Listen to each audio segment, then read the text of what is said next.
Ak chcete, aby vám správne fungovali aj v zime vonkajšie žalúzie alebo rolety, tak vám vysvetlím túto otázku, ktorú si môžete prečítať.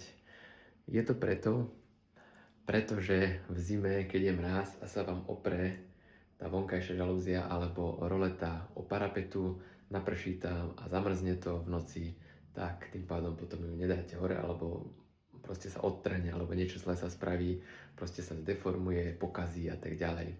Preto by sa nemala merať ani žalúzia, ani roleta až po spodok parapetu. Dáva sa vo väčšine prípadov na krytky a pred krytkami, ako máte vonkajšie parapety krytky na oboch stranách, tak trošku nad tým, alebo nech to doľahne na krytky, ale nikdy nie na parapetu, pretože keď zamrzne v noci v zime, budete roztiahnuť rolety alebo žalúzie, hotová katastrofa. Ale však my vám to poradíme v Doneri, keď si budete dávať žalúzie alebo rolety.